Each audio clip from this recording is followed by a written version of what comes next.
Hello guys, welcome back to my channel. You are watching G Elephant. I am Jerifar. আজকে আমি চলে আসছি গাজীপুরে ডুয়েটের সামনে।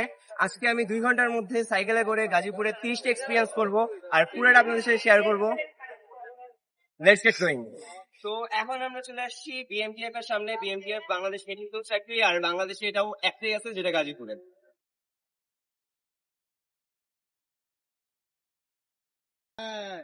আমরা এখন চলে আসছি বিএমটিএফ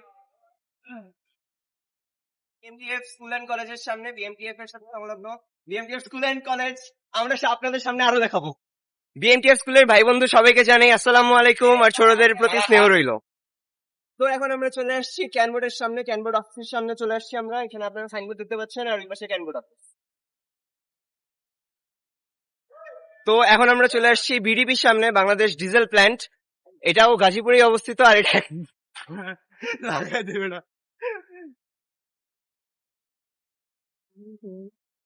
এক্সপোজ আমি ভিডিওতে পুরোটা দিব। এরা যেমনি আমাকে জ্বালাচ্ছে, এরা রাজি হয়েছে ঠিকই আমার সাথে আসার জন্য। তো আমরা এখন বিডিপির সামনে থেকে সরাসরি চলে যাব বিএফ এর সামনে।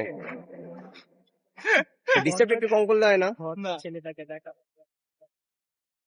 Let's go.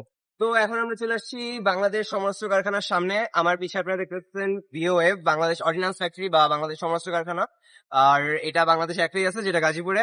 আর আমি যদি একটু সাইডে হাঁটি তাইলে আমার পিছিয়ে চলে আসতেছে সিকিউরিটি প্রিন্টিং, মানে টাকশাল। বাংলাদেশের সবগুলো টাকা এখানেই ছাপায়। 1-2টা বান্ডেল নিয়ে যাবেন নাকি? রেসপেক্টফুলি, গাজীপুরে থেকে আমি সত্যি গর্বিত যে এইখানে বাংলাদেশের এত বড় বড় প্রতিষ্ঠানগুলো আছে। আপনারা কেবল দেখলেন আমি বিডিপি বিএমটিএফ এর সামনে থেকে ঘুরে আসলাম। এখন আমার পিছে টাকশাল, তার পাশে আমার এখানে সমস্ত কারখানা আছে। আর আমি সত্যি লাকি যে আমি সমস্ত কারখানার ভিতরে একটা স্কুলে পড়ি, গাজীপুর ক্যাম্প পাবলিক স্কুলে পড়ি। যদি আপনারা আমার ভিডিও ফলো করে থাকেন তাহলে অবশ্যই জানবেন। তো আমরা এখন নেক্সট লোকেশনে যাব। Let's go. এখন আমরা চলে আসছি মহিলা ঘাটে। আর হ্যাঁ, একটু সাইডে আশেপাশে দেখলে আপনারা বুঝবেন যে মহিলা তো এখানে নাই, নামেরই ঘাট।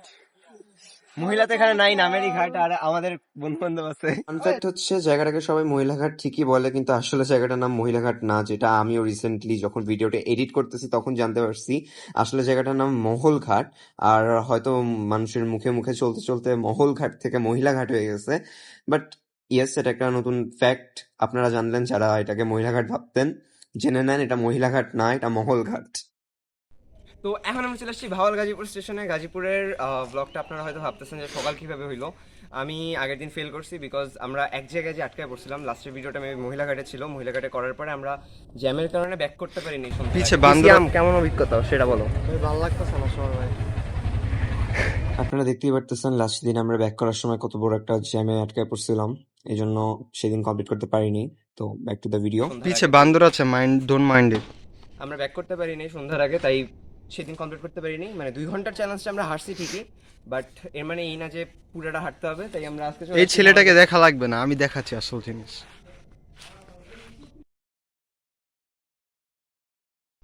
তো এখন আমরা চলে আসছি শেখ রেহানার বাংলোতে। এটা ইয়েও এখন শেখ রেহানার বাংলো। এটা সিরিয়াসলি বলতেছি, লেজিটিমেটলি। বাট ওই আন্দোলনের পরে এখানে হচ্ছে ইট দিয়ে ব্লক করে দিছে। আর এই পাশে কিছু গ্রাফিটি আপনারা দেখতে পারবেন। এই পাশের সীমানা বেশি একটা বড় না হইলেও ওইদিকে অনেকটা বড় সীমানা, ওই পাশে অনেক বড়, ভিতরে পুকুর পর্যন্ত আছে, একটা 3 তলা বাংলো আছে। আপনারা I am extremely sorry because আর কোনো নেক্সট ওয়ান নাই। আমি ভিডিওটা সেই দিনও কমপ্লিট করতে পারিনি বিকজ আমাদের ওইখান থেকে আসতেও লেট হয়ে গেছিল। 2টার সময় ব্যাক করছি। এবার 2টার সময় এক জায়গা থেকে ব্যাক করে আবার বিকালবেলা আরেক জায়গার জন্য বের হওয়াটা একটু টাফ হয়ে গেছিল সেদিন। আর ওয়েদারও খুব একটা বিকালবেলা ফেভারেবল ছিল না। সকালে রোদ ছিল ঠিকই, রোদের জন্য মাথা ব্যথা করতেছিল আমার লিটারালি। তাই বিকালে আর বের হওয়া হয় নাই। আর আগের দিনের একটা ঘটনা যেটা ভিডিওতে বলা হয় নাই, সেটা হচ্ছে আমরা মহিলাঘাট যাইতে অনেক লেট করছি বিকজ আমাদের একটা ফ্রেন্ডের চাকা পাংচার হয়ে গেছিল। যদি আপনারা আমার আগের ব্লগটা দেখে থাকেন, যে কারখানা বাজারের ব্লগটা, তাহলে ওইখানে যে ছেলেটার সাইকেলের চাকা পাংচার হয়েছিল, আই মিন সিয়ামের, সেম চাকা সেম জায়গা আবার পাংচার হয়েছিল বিকজ একটা পিন ঢুকে গেছিল। যে পিনটা আগের দিন যে ঠিক করছে সে বের করে নাই, তার ব্যর্থতা মেবি। অবশ্যই অবশ্যই ইয়েস। সেই জন্য আমাদের পরের দিনও আবার একটা হ্যাসেল করতে হয়েছে। এই জন্য ভিডিওটা শেষ করতে পারি নাই। আর ওইখানে যে জ্যামটা লাগছিল, অনেক খারাপ রকমের একটা জ্যাম লাগছিল। মানে 2টা গাড়ি ঝগড়া লাগাই দিচ্ছিল, যার কারণে পিছিয়ে লম্বা জ্যাম ছিল, একটা বড় ট্রাক ঢুকছিল, সব মিলে একটা খারাপ অবস্থা ছিল, এই জন্য ব্যাক করতে করতে আমাদের অনেক লেট হয়ে গেছে। তখন আমি বাসায় ঢুকছি অনেক লেট করে, প্রায় 8টার দিকে বাসায় ঢুকছি আমি। এই জন্য সেদিন তো অবশ্যই চ্যানেলটা ফেল করছি আমি। তারপরেও 5-6 দিন, হ্যাঁ, অলমোস্ট 1 সপ্তাহ পরে আমি 2টা ভিডিও শুট করছি, তাও এই ভাওয়াল রেলওয়ে স্টেশনে যাওয়ার টাইমে শেখ রেহানার বাংলাটা পড়ছিল, তাই আমি ওইটারও একটা শর্ট নিতে পারছি। বাকিগুলা অনেক দূরে হয়ে যায়। এখান থেকে ব্যাক করার সময় আমি স্কেট পার্কের একটা শর্ট নিতে পারতাম। স্কেট পার্কের যদি ফুল ব্লগ চান আমার চ্যানেলে আছে, একটু খুঁজে দেখতে পারেন। আর যদি হচ্ছে আমার গাজীপুর আনলকের পুরান ভিডিওগুলো দেখতে চান, যেগুলা ফুল ব্লগ 3টা আছে, প্লিজ দেখে আসেন। আর আমি এখন যে ভিডিওটা এডিট করতেছি, এখনো আমি রেডি হব, এখন বের হব আরেকটা জায়গায়, আশা করি সেটার ব্লগ হবে। এক্সপোজ করতেছি না কোন জায়গায় যাচ্ছি, বিকজ আমি শিওর না সেটার ব্লগ আমি আপ করতে পারবো, বাট এটা শিওর কালকে আমি হচ্ছে টাঙ্গর হাওর যাচ্ছি। আর অবশ্যই টাঙ্গর হাওরের ব্লগটা আপনারা দেখবেন। আমি অনেক অনেক কষ্ট করতেছি এটার পিছনে, স্ক্রিপ্টিং, অন্যান্য জিনিস। আশা করি এই ব্লগটা ভালো লাগবে আপনাদের, যেটা ইনশাল্লাহ পরের সপ্তাহে আমি ড্রপ করব, আমি যদি 1 সপ্তাহের মধ্যে ভিডিওগুলো এডিট করা শেষ করতে পারি।